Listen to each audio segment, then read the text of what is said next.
What's up, movie lovers? How's it going? This is the Apocalypse Movie News Show. This is your host, Jacob Bartley, and I'm here today with just Gio Ramos, no Jake Berlin today. What's up, Gio? How's it going? Doing good. I want to say real quick, happy Disney buys Star Wars Day. On this day 3 years ago, Disney bought Lucasfilm, and with that, we're getting more Star Wars. Wow, nice little tidbit. I was gonna say happy Halloween, everybody. That too. Yeah. Happy early Halloween. Tomorrow's Halloween, but everybody celebrates tonight. One quick question in the spirit of Halloween, Gio. What is your favorite movie to watch on Halloween? Like, in the house with some candy. Probably like one of the earlier M. Night Shyamalan films, like Sixth Sense or Signs. Yeah, I'm into those. Yeah. His earlier films were like really scary. Okay, what about for you? That's interesting.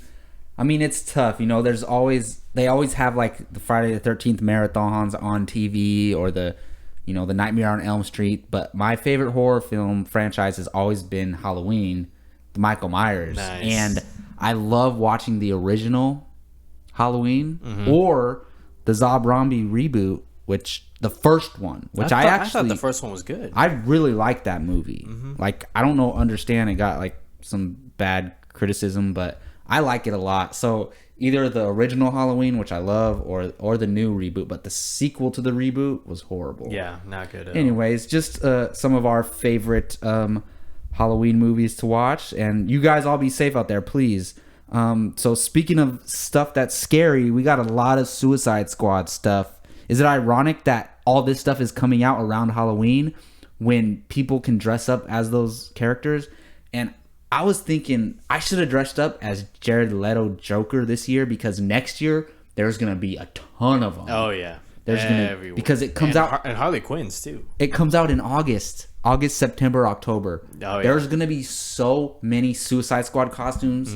I should have done it this year, but oh well. Anyways, Gio... So we got a lot of Suicide Squad stuff. And for those of you who don't know, for our movie news show, this is the show where we just break down the biggest stories from around the web, the biggest movie news stories. And Gio, the movie news guru, collects those and sends us out the notes. So he's going to run down those topics. What do we got first, Gio? Yeah, we're sticking with Suicide Squad first. Empire Magazine released a whole bunch of photos and magazine covers. We're going to talk about those a little bit, and we're going to start off with the one we're all probably most excited about. It's Jared Leto's Joker. That was the first one that appeared as part of Empire's entire week of releasing photos, and it's a full body image of Jared Leto's Joker. He's rocking the purple jacket. He got the sweatpants with Arkham labeled on it. He has like a little pimped out cane, and he just looks like mad, like a psycho killer, which is exactly what the cover says.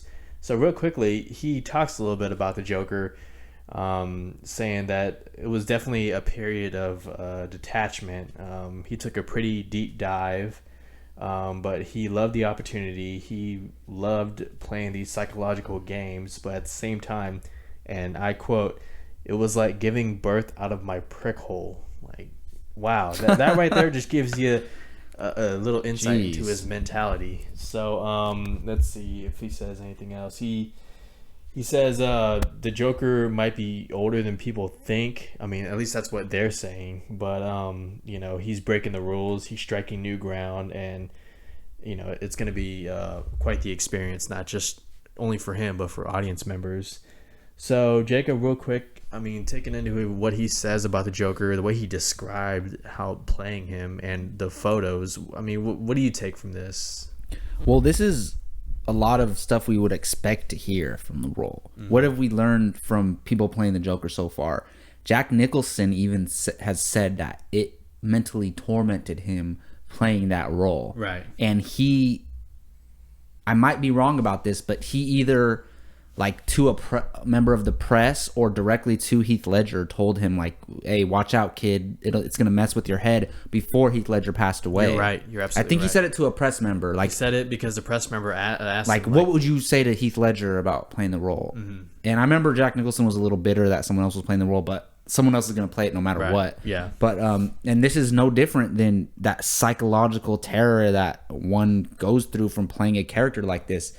This is arguably one of the most crazy, damaged, insane characters in all of storytelling in general, whether it's books, comics, TV, movies, at all. So it's kind of cool to hear him come out and talk about it more. So because we never really heard it directly from him, we heard it from cast members in Suicide Squad that he scared them, like he literally scared them. So this is, for me, this is awesome because it just means he was locked into the role, and it makes it all the better for us audience members. But I'm curious because he was talking about how he went through this mentally, and then now it's over and it's gonna like haunt him the rest of his life, something like that.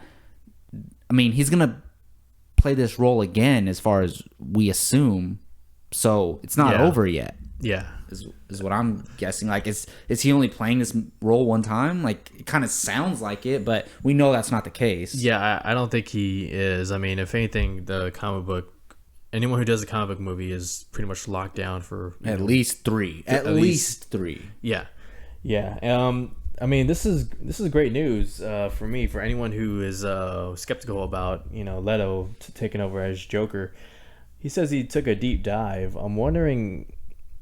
I don't think it was. Well, I don't know, because I was wondering who took the deeper dive. Was it Heath Ledger or Jared Leto? There's no way to know. I mean, but we can speculate. Yeah, not until the movie comes out, at least. So there's no point in going into that. But psychological games, he mentioned. When I read that, I thought, okay, he's going to be messing around with Harley Quinn.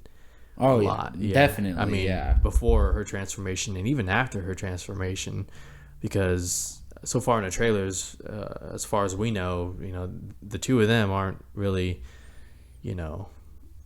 on good terms. Yeah, I mean, it's hard to tell because we get that scene with them in the car, and I think there's going to be a lot of time jumps in this movie. A lot. I think we're going to get like couple minute origin stories for like all the main characters. So. Yeah. So, all right, what do we got next? All right, next up we have all 4 Empire covers that were released, featuring Deadshot, Harley Quinn, Joker, and the Enchantress. And I want to ask you real quick, which one was your favorite one? Looking at all 4 of them. That is a tough question. Yeah, I mean, all right. I know which one you think I'm gonna choose, but I'm actually gonna go with the Deadshot one. Yeah. Because I feel like.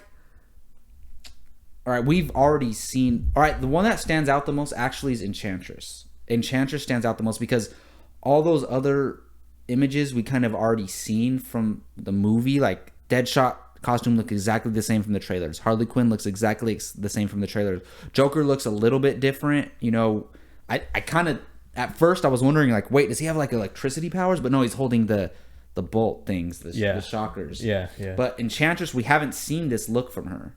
It looks like a drawing in a way, but if that's what she's gonna look like, I know there's been a lot of speculation that she's the villain in this movie, even though they're all villains.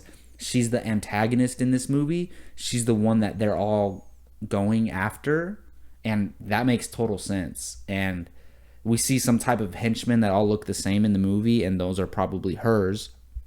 Nothing new here. This has all been speculated, but as far as which one stands out the most, I like hers, but I just think the Deadshot one looks so cool.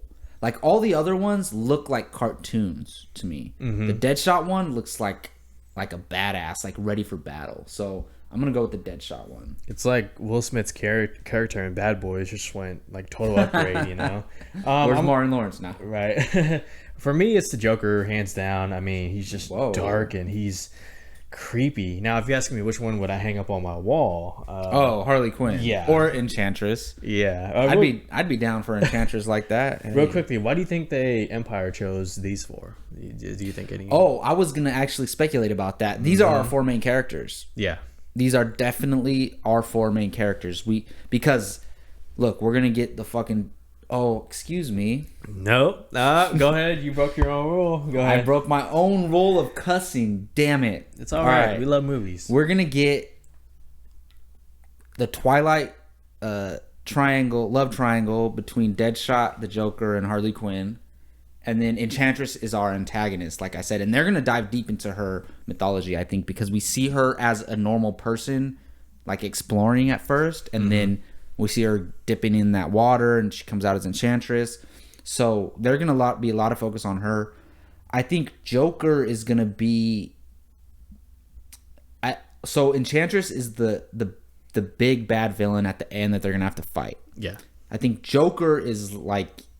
He's not on either side. You know, he's going to be pulling a lot of strings, I think. Yeah. And then I think, obviously, Deadshot and Harley Quinn are on the squad.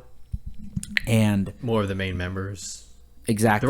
They're going to be like the two... Bigger stars. The two leaders of the squad. You know? And so that's where I think this is all going to play out. We're going to get a lot of Joker, Harley Quinn. We're going to get a lot of this, just the squad with Deadshot and Harley Quinn leading. And we're going to get a lot of Enchantress on the villain side. So those are obviously our four main characters here. Yeah. Let's jump a little forward since we're talking about the love triangle. So according to Will Smith, who spoke to Empire Magazine, gave a quote. He said that there's a pretty ragged romantic triangle here. You know, Harley is the biggest troublemaker, but Deadshot's actually eyeballing her a little bit. Does this... I mean, how do you take this love triangle, this whole love triangle thing in Suicide Squad, a movie like Suicide Squad? Well, we really have no idea of knowing, but if I'm going to speculate, I think Joker and Harley Quinn have a long history. Yeah. And present day in this movie, it's going to be long after Joker and Harley Quinn have met. Mm-hmm. But we're going to get a lot of flashbacks to when she was just a regular doctor, you know? Dr. Quinn or... Yeah. So... And then present day, the Harley Quinn is damaged from the Joker, but the whole time she's coming across the Joker throughout the movie, and he's trying to be like, "Come on, baby, like you're my girl, you know, like you better listen to me, you're my girl." And Deadshot's gonna be the guy who actually talks to her as a human being and understands her, and they're gonna have like a more human connection, and that's what I'm assuming. And she's still gonna be in love with the Joker. But she knows that the Joker's bad for her, and she's gonna feel comfort from Deadshot. Yeah, good points. For me, I could see her trying to have like an inner conflict of trying to do good, but I think the Joker like damaged her so much, or really opened her eyes to the world as it really is. Yeah, to the point where she's like, you know, this does not mean I'm good, you know, or whatnot, but I will do good.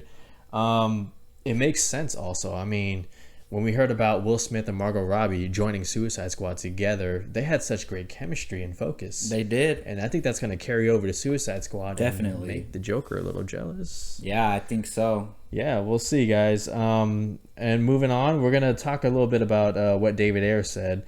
Now, David Ayer has a particular way of... Director of Suicide Squad, by the way. Suicide Squad, yeah. Thank you. He has a particular way of... giving answers, you know, or talking about Suicide Squad. You know, he says it's bad versus evil. There's no other film like this. But what he said was, so you know, all these movies are about defeating the alien evil robot from effing Planet X, and I'm quoting him. But nobody really cares. You know, this is a story about struggle and isolation and people who have been shit on that suddenly get this lifeline that's not so bad, and this will be like a comic book movie 2.0. So in his comments, he's basically saying struggle, isolation, these are characters who are getting a second chance, and it's really going to explore that. So I mean, what do you think? What are you expecting from David Ayer, and will this be a completely different comic book film from anything we've had before? Yes, of course it will be. But first, I'd like to comment on his comments. Why does he have to attack other comic book movies to get people excited or interested in his comic book movie? Yes, Suicide Squad is going to be something like we've never seen before in a big blockbuster tentpole superhero movie. But why do you have to go and diss other movies that are in your same universe? Man of Steel had the alien from Planet X coming to destroy Earth. And you're going to get that again in Justice League. You're going to get that again in Man of Steel 2. You're going to get that in Green Lantern. You're going to get that in Flash. You're going to get that in this universe. So you're dissing your own universe in a way.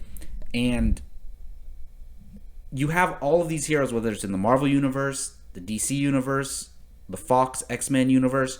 You have all these heroes that are so powerful. What other villains are going to fight them other than big, powerful villains from either Earth or other planets? Like, why does he have to go out of his way?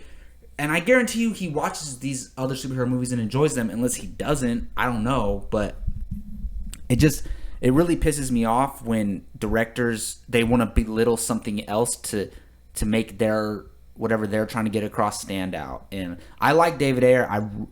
I've really grown to appreciate Fury, the movie that he directed last year. Yeah. I actually I like it a lot more than I did last year because I've watched it again, thought about it. Logan Lerman, amazing in that movie. Yeah. And I like David Ayer. I've read a couple of his interviews before. He's cool. He seems like a cool guy, but I totally disagree with the way he went about stating that. Anyways, of course Suicide Squad is going to be something like we've never had before, and I'm so excited for Suicide Squad. There's so many movies coming out next year, but it's definitely in my top 10 most anticipated. So. Right. David Ayer, he sort of tells it like it is, and I don't think he meant so much disrespect. I think what he was saying was it's kind of been played out, like audiences are welcoming or the idea of something fresh, something that has been done before, which really this is the first time Suicide Squad is tackling something that hasn't really been done before, and especially in this golden era of comic book movies.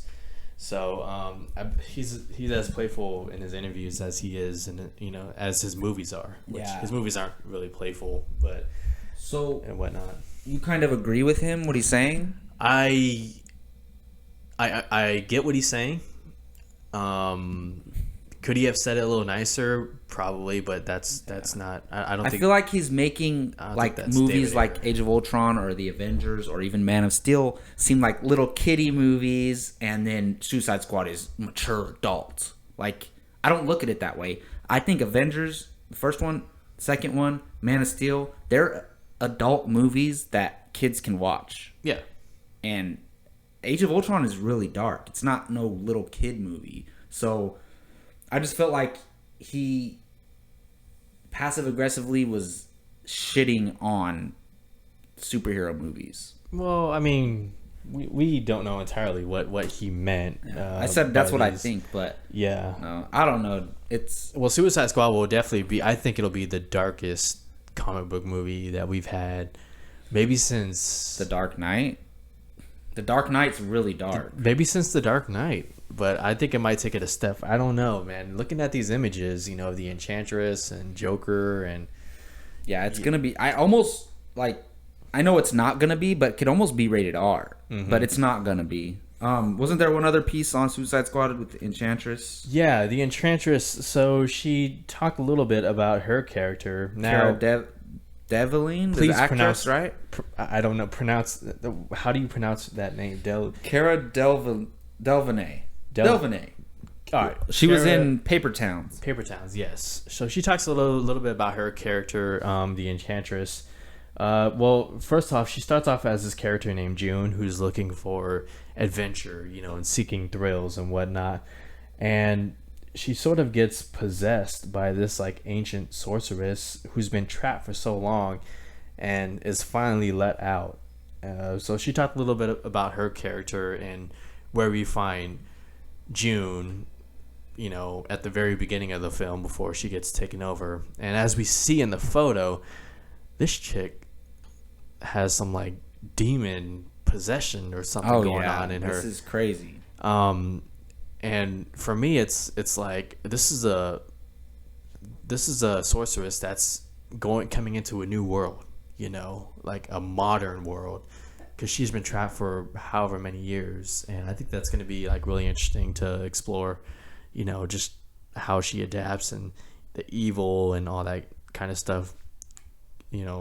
A person who's out of time, out of place. But what do you think about it?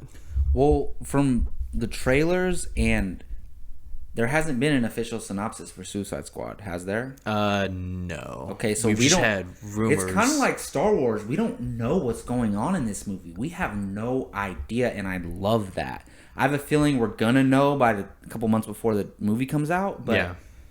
we don't know who the Suicide Squad's going after. We don't know who the villain is. There could be another villain that we haven't even seen yet. Oh yeah, we're all just speculating here. But the way from all the bits and pieces we can take from it looks like she's part of the squad at first, and then she seems a lot more powerful than any of them, because like a lot of them don't even have powers. Like Harley Quinn doesn't have powers. The Joker doesn't have powers. Deadshot is really good with a gun, but he doesn't have powers. Right. I mean, what's his name? Crocodile Dundee. Killer Croc. Croc Dundee. He's obviously gonna have super strength, know, and a few of them might have some powers, but for the most part, they're just really skilled.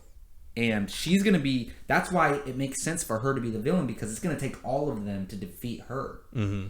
And I'm actually really excited for the actress to get... If she is the main antagonist in this movie, I'm excited for the actress, because she was in Paper Towns, but it seems like she's kind of, scratching her way up and, getting more notice. And if this movie is a huge hit, it'll put her over the top, and that's awesome for her. And I'm really excited.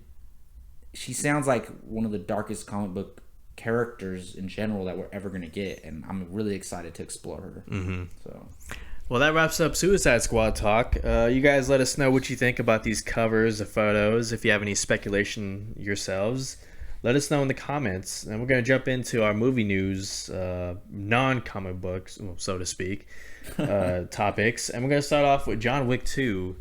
So, according to Hollywood Reporter, Common has been officially cast to play not the main antagonist, but like one of the important antagonists in the movie. Apparently, the role is like a head of security for the female crime lord. So, Common in John Wick 2, what do you think? I'm down with it. I mean, why not? These movies are not... They're not to be taken seriously. Right. It's not like...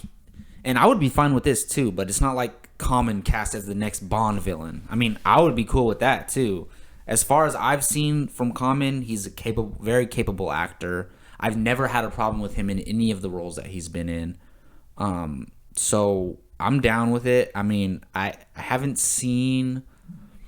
what was that movie? Run All Night. Run All Night. But I heard that he was actually very physically imposing as a villain in that movie. Yeah. I haven't seen it, but I heard that from people from critics that I trust. So you also have films like Wanted and I mean, you know what? Aces, he's slowly Date Night. He slowly became like one of the better musicians that have transitioned into acting. Mm-hmm. Like I can't think of a better one, especially that's working today. So I mean, I'm all for it. Yeah, I buy this too. He's been choosing the right roles. Nothing that's like you don't want him starring too much, like carrying in film. A drama, or something. Yeah. But I mean, for this character, why not? John Wick was awesome. Hopefully, it'll help with him maybe becoming Jon Stewart in the DC universe. I don't think, like we were just saying, maybe not let him lead a Green Lantern movie, but if it's going to be Green Lantern Corps, and you're going to have Hal Jordan and Jon Stewart mm-hmm. and then a couple aliens, and it's like a team like Guardians of the Galaxy, that could be awesome. Yeah, he could definitely be successful in that part. I mean, it wasn't Chris Pratt, not Chris Pratt, but Chris Pine. Chris Pine confirmed for Wonder Woman or no? Yes, he was. So he's not going to be Hal Jordan. No. So let's say we get an actor like that, as like a funny, charismatic, Caucasian actor to play Hal Jordan. Right. And then, he's your leading guy per se in that film, and then you have Common as Jon Stewart to play off of him, and then your alien characters. And I mean, we got on a totally different rant, but I think that would be cool. Here. Yeah. Anyways, what do you think about it? Oh, you already said what you thought. Yeah, I buy it all the way. Definitely. Gets you more excited. Now, one thing we're not really excited about, the new trailer for The Ridiculous Six. This is the first of Adam Sandler's 4-picture deal with Netflix. It's kind of a spoof western on the Magnificent Seven. You have Adam Sandler in there. You have Rob Schneider, Will Forte, Nick Swardson, Terry Crews, the usual people who are in an Adam Sandler movie these days. The first trailer came out along with the poster. Did you get a chance to watch the trailer? I did. I watched it with you the other day, remember? That's right. Yeah. We were trashing on it together. Oh, my goodness. Yeah. What do you think about it? Horrible. What are you doing, Adam Sandler? Oh, my goodness. You are one of the biggest and always will be one of the best comedic actors of all time. No question about that. But and I don't know Adam Sandler. I'm nobody. I can't speak up to him like this, but I'm just saying, like, Adam Sandler has not been successful in his live action movies in the past 3, 4, 5 years. The Grown Ups movies are horrible, even though they made money. What has he done? Jack and Jill, Pixels. That's my boy. His only recent successes has been the Hotel Transylvania movies, which I haven't seen, but I'm sure they're fun family movies. So the Netflix deal, when we all heard that Adam Sandler was going to Netflix, we all said, all right, maybe this is where he can creatively get back on track and make some stuff that, is good. Some creativity. That's what we were... Yeah. Weren't we all excited about it yeah. when we heard that this deal... Like, this is going to change movie making. That's what we were all saying. Mm-hmm. I totally don't believe that anymore. This looks horrible.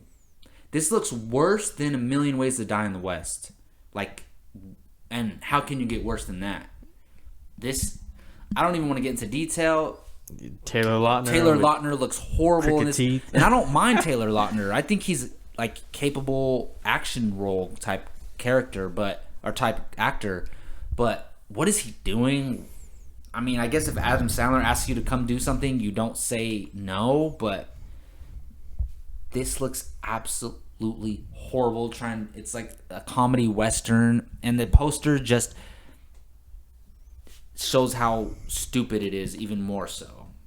Yeah. Even though I love Adam Sandler's old stuff, I love Luke Wilson. Taylor Lautner's cool in my book. I love Rob Schneider and Terry Crews as side characters, but man, I'm probably gonna end up watching it just to laugh at it, but I don't want to watch it. Right. Like, it disturbs me. Well, luckily it's it's a Netflix exclusive release, so you won't have to pay any money if you own Netflix to watch it. True. And he doesn't have to worry about box office failures. Yeah. People are going to watch it if it's free, so. Yeah, I mean, there is an audience out there for these type of Adam Sandler movies. People who just want... I mean, comedy is one of the most subjective... It's true. Probably the most subjective. Other people might enjoy it. Yeah. So there's definitely... I mean, if there's one thing that the box office numbers for grown-ups have told us, it's that there is an audience out there for these kind of comedies. It clearly isn't us. I have given up on Adam Sandler as a comedic actor after watching Pixels this past year. That was his last chance for me. Now, as a dramatic actor, I think he can still do something. But yeah, definitely. Maybe that's one of the films in his Netflix deal. We'll see. But as for The Ridiculous Six, I'll pass. But you guys can check out the trailer on apocalypsemovies.com and let us know what you think. And okay, moving on, we have updates for the upcoming Power Rangers reboot. Jacob, I know you love Power Rangers. It was one of your things growing up, right, as a kid. It was the thing. Like, all right, let's say Star Wars was the thing, no matter what. Yeah. But I mean, that's everyone's thing. But Star Wars aside, Power Rangers was my jam. Mm-hmm. So, check this out. According to Collider, their exclusive report, Power Rangers is changing the reboot, the name of the reboot, and they're going to call it Saban's Power Rangers. What do you think about that? What do you think about that first? All right, so I'm sitting at home the other day. I don't know where I was, but Gio texted me, Power Rangers name officially announced. I'm like, what? Isn't it just called Power Rangers? Nope. Saban's Power Rangers. For those of you who don't know, I don't know his first name, but Saban is his last name. Yeah, who cares? He is the guy who originally bought the property. He bought the property. There was a bunch of I don't know if it was Chinese. It was some type of Asian TV shows where the Power Rangers in the costumes were fighting the monsters. So all the footage of the action scenes from the original show are from Chinese shows. And what he did, he bought the footage and then shot the scenes with the high school kids at the high school, and then all the other footage with them fighting the monsters was from the Asian shows. So that's how Saban created Power Rangers. And he deserves a lot of credit. They were what was more successful among kids in the United States than Power Rangers, when I'm sure, even though it wasn't your favorite thing, I'm sure it was around you everywhere. Yeah, definitely. So Power Rangers is a huge deal to a lot of people, including myself. And why do you have to put your name on it like that? Nobody cares. And I know it's not going to change whether the movie's going to be good or not, but it makes me question who's making the decisions here. Is this a George Lucas situation with the prequels where Saban has control over everything, and unless he clears something, it's not okay? That's what worries me. If this guy is dumb enough to put his name on the title, what type of dumb decisions is he going to make for the movie? And this hits home for me, so it really makes me upset. So I'm curious to hear what you think of it, Gio. Somebody who Power Rangers wasn't such a big part of your childhood. Right. I'm not that much invested in Power Rangers, but this move right here is it tells me this guy is selfish. What good is this gonna do to your movie by putting your name on it? Nobody knows who you are. You don't see George Lucas putting his name on the Star Wars films. You don't see Stan Lee putting his name on the Marvel films. Quentin Tarantino, who's a writer and director, he writes and directs his own movies. You don't see him putting Quentin Tarantino's The Kill Bill or Quentin Tarantino's Inglourious Bastards. Now, the films may market his name, but that's because he's Quentin Tarantino. That's different, though. Yeah. I mean, I was almost going to... When you first text me, I was almost going to compare it to Marvel. Mm-hmm. But they don't even... Marvel's The Avengers, Right. But that's different because that's the company. Yeah. That's if... they could put Lionsgate's Power Rangers, but it wouldn't even be in the official title. Is this in the official title? When you go buy a ticket, the ticket's gonna say Saban's Power Rangers on it. It's gonna say Saban's and then half a power, and then the ticket's gonna cut off the other title. That really upsets me. Oh man, it shouldn't, but it lowers my anticipation for the movie. Yeah, because if this guy wants this much control just over the title, can you imagine the movie? He looks over the scripts and he probably gets final pass. And I can't believe, because unknowingly he was a childhood hero of mine. The guy who brought the Power Rangers to the United States and made him such a phenomenon. Mm-hmm. I don't know who he was back then, but that's how I said unknowingly. But it's crazy to think now. I look at this guy as an idiot. Also, because when that short film went around of the badass dark rated R Power Rangers, mm-hmm. What's the guy's name? Ari something. Anyways, it was about 6 months ago that most of you, especially Power Rangers, will know what I'm talking about. That short, and it was badass. Don't get me wrong, but it's not exactly what I want from my Power Rangers movie. Mm-hmm. But I want that type of edge to it. I would have liked to seen something like that. And this Saban guy forces everyone to take it down, get it taken down, and he gets offended by it. And why? It only helps your movie. It gets people aware that the Power Rangers exist and reminds people of the Power Rangers. And you're having sites take it down. That's you're really that arrogant. Yeah. Wow. And it tells me that his Power Rangers are going to be the furthest thing from that. I've always said you can do a lot of cool things with Power Rangers with today's special effects. And didn't the budget come with this news as well? Yeah, $35 million. which sounds about right for this movie because you don't want to go 80 or 100 because that you're running the risk. I could see it doing 80 domestically and then like 220 worldwide on a $35 million budget. That's a success right there. That's great. So I think the movie's going to succeed, but I'm just worried about the quality of the film because this movie means a lot to me, and I'm not excited for it anymore, really. Wow. Woo! Well, you heard it here first, guys. Let us know what you think in the comments about this Power Rangers title name. You can check out the article I wrote on the site. It's pretty similar to how we feel about it. So, yeah, check it out.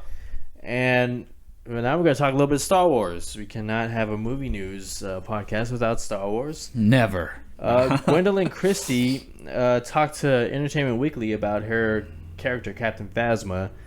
And she basically told us what we pretty much already know, is that we know very little about her character at this stage.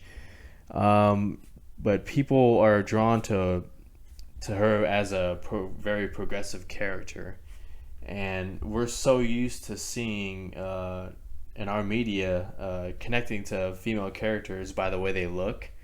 And it's not the case with Captain Phasma because her outfit is just, from head to toe covered. But didn't she say in the article that looking at her, you could tell she's a girl? Because the way she stands and the suit is kind of feminine looking. It doesn't look like a male suit. Yeah, it's not the typical stormtrooper suit. And does it have a little tiny tint of pink to it? A little tiny. I think it does. I have to really with my eye look at it again. For me, it does. Yeah. So for me, when she's mentioned the word progressive, that means she's here to stay. She's going to be around for a while, and this is a character who will develop as the movies go on. I think she'll make it out of 7, and I hope she does. I think she'll make it out of 7, and I'm pretty confident that she'll make it out of 8 too. But you never know. We don't know anything about this. Yeah, we don't. Really. And then when she says we're so used to connecting with females by the way they look, it made me think of Scarlet Witch in the Avengers: Age of Ultron, and how she's a woman with so many dark secrets. Whereas Captain Phasma, I'm sure, has dark secrets, but we can't really see her. With Scarlet Witch, we can kind of get a sense by the way she talks and the way she presents herself and whatnot. In that moment she had with Hawkeye, where she broke through some barriers of her own. But that's what I got out of it. What about you? It's nothing that we don't really know. All she said is we don't know much about her character, but you could tell she's a girl. That's pretty much all she said, right? Yeah. So it's just cool to hear that. I can just tell from the comments that she's excited and that she really cares about this character, and she's appreciative of being in a Star Wars movie. And she knows how much Star Wars means to people and how much the characters in Star Wars mean to people and how much a female... There's never been a prominent female antagonist in Star Wars. No. Think about it. Has there? Not one. Obviously in comics and books and cartoons, Asajj Ventress, there's been a lot in that, but not in live action movies. So this is going to be the first one, I think, and I'm curious. This raises more questions. I want to see, are we going to see Gwendolyn Christie act? Because I love Gwendolyn Christie from Game of Thrones. Are we going to see her act? Which I don't think in the first movie we're going to see a lot of her. Without the mask on. I think it's going to be a lot of her walking without the mask, but I do think we'll hear her voice. Oh yeah, she'll talk. She has to talk. Otherwise, just get anyone else. From my perspective, I know Kylo Ren is supposedly the Darth Vader of the new trilogy in quotations, but I feel like she's a mixture of Boba Fett and Darth Vader.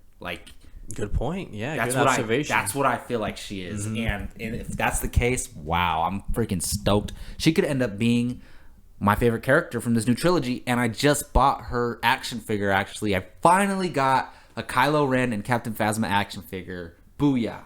All right, I'm proud of you, man. I think that's gonna do it. Oh, wow. That's it for today. All right. Thank you all for listening to the Apocalypse Movie News Show. Where's Jake Berlin at? We don't know. He's busy. Couldn't join us today, but shout out to Qui-Gon Jake. And Hope you feel better. yeah. And I want to thank Gio for joining me today, man. Let them know where they can find you online. You guys can find me on Twitter at JojoRamos24 and on apocalypsemovies.com every day. And you can find me, your host, Jacob Bartley, on Facebook, everywhere at Jacob Bartley. My Twitter handle is Govna Bartley. It's short for Grand Moff Bartley. And you can find me on this YouTube channel. Please hit subscribe if you're not subscribed. If you are, please hit that like button. We would truly, truly appreciate it. And thank you all. We will see you next week.